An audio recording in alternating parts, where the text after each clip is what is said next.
Ele nasceu da necessidade de vitória. Foi criado num tempo em que o rally era guerra e cada curva decidia o destino de uma marca. Um carro que carregava o nome de família, mas trazia o sangue de competição nas veias. O Escort RS Cosworth não era só um carro, era uma declaração.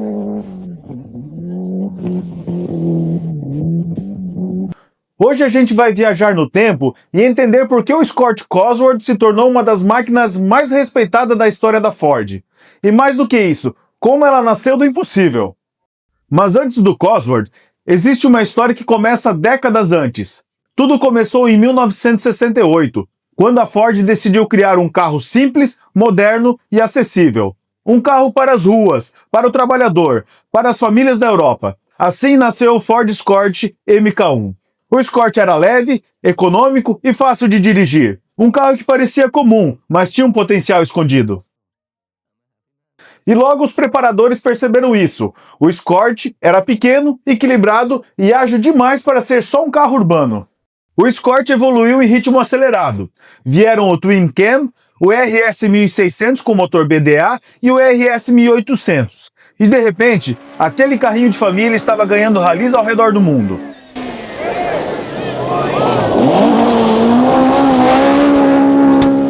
Durante os anos 70, o Escort se tornou uma lenda do rally. Venceu, conquistou fãs e colocou a Ford entre os maiores do esporte. E quando os anos 80 chegaram, ele já era um mito, mas ninguém imaginava o que estava prestes a nascer. O início de uma lenda, Ford mais Cosworth. A história começa lá atrás, nos anos 60. A Ford queria dominar o mundo das corridas, e para isso precisava de um motor capaz de desafiar os gigantes europeus. Foi quando ela se juntou à Cosworth, uma pequena empresa fundada por dois engenheiros britânicos, Kate Duckworth e Mike Costin. Eles criaram o lendário DFV, o motor que conquistou a Fórmula 1.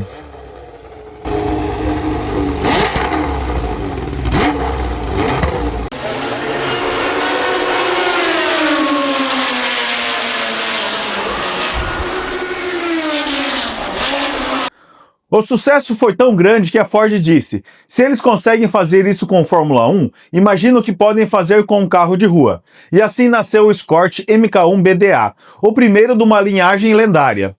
Esses carros dominaram o rally por mais de uma década, mas nos anos 80 o mundo mudou e o jogo ficou mais tecnológico.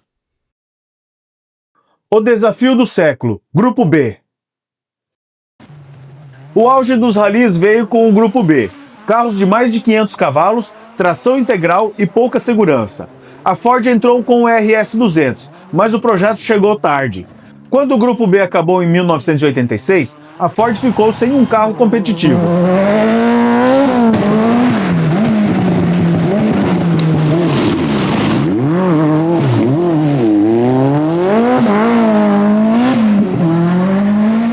O Grupo B acabou depois de acidentes trágicos, e as novas regras do Grupo A exigiam que o carro de corrida fosse baseado em um carro de rua real. A Ford precisava de algo leve, potente e vendável, mas qual modelo usar? O Sierra RS Cosworth foi um sucesso nas pistas, mas pesado demais para o rally. Foi aí que nasceu a ideia: usar o Escort como base. Ele é menor e mais ágil. Sério, parecia uma loucura. Colocar o motor e o sistema 4x4 do Sierra dentro do Escort de família. Mas era isso ou abandonar o rally. E a Ford topou o desafio. E começou o projeto mais ousado da história europeia.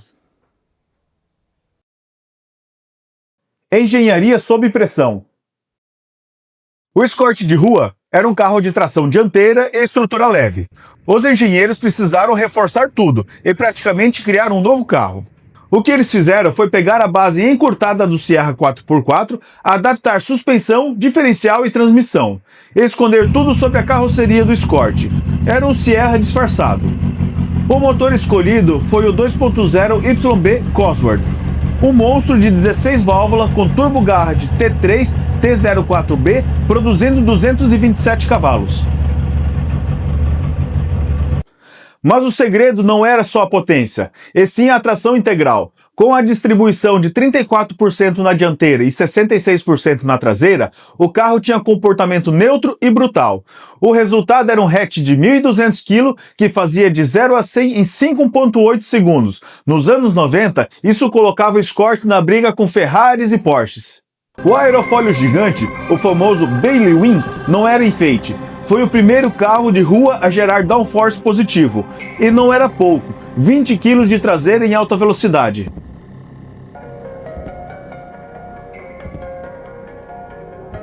Você podia até achar que era um exagero, até tentar tirar o pé do acelerador a 200 por hora.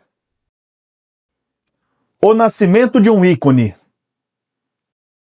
O Escort RS Cosworth foi lançado oficialmente em 1992, com o objetivo claro, homologar 2.500 unidades para o rally. Cada detalhe do carro foi pensado para performance, desde a geometria da suspensão até a entrada de ar dupla no capô. E o público enlouqueceu. O Cosworth virou objeto de desejo instantâneo. Tinha presença, barulho e aquela alma que poucos carros têm. Ele não era barato, mas também não era inalcançável. Muitos jovens britânicos sonhavam com um, e logo os Cosworths começaram a dominar pistas, arrancadas e encontros de rua. Era o carro dos pôsteres, é aquele que a molecada imitava com spoiler preso com fita isolante.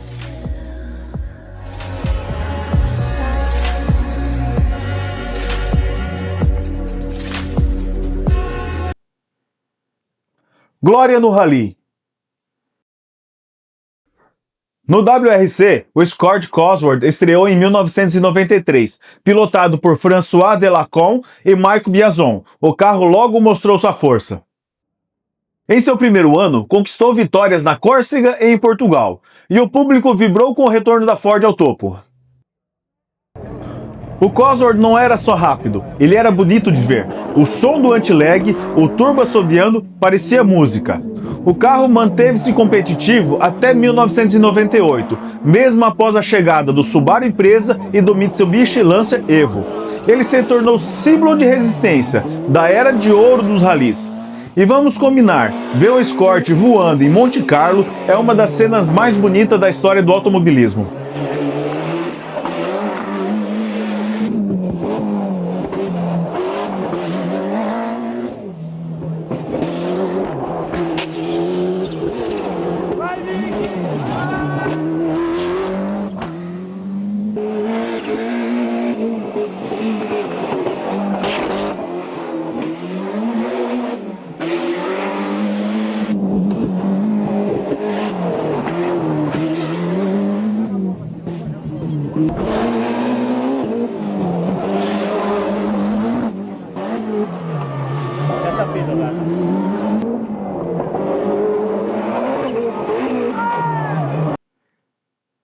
O legado. Em 1996, o Escort Cosworth saiu de linha, mas o mito só cresceu. Hoje é um dos carros mais valorizados da Ford. Colecionadores pagam fortunas e o som do seu turbo continua ecoando em jogos e filmes. O Escort Cosworth é o tipo de carro que não envelhece. Ele representa uma época em que a Ford arriscava, inovava e colocava o coração nas pistas. Dele nasceu o Focus RS, o ST e toda uma linhagem de esportivos que carrega aquele mesmo DNA de corrida. Poucos carros conseguiram equilibrar tão bem o espírito de competição com a emoção das ruas. O Escort Cosworth é um deles.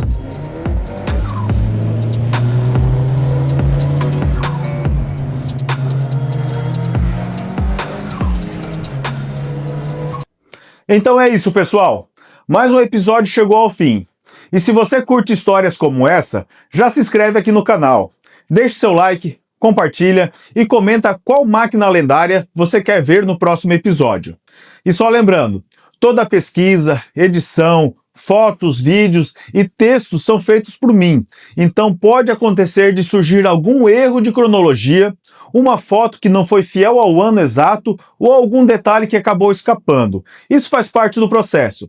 Se você tiver alguma informação a mais, alguma curiosidade, correção ou complemento, deixa aí nos comentários. Vou ficar muito agradecido em ler e aprender junto com vocês. Valeu, pessoal! Até a próxima história!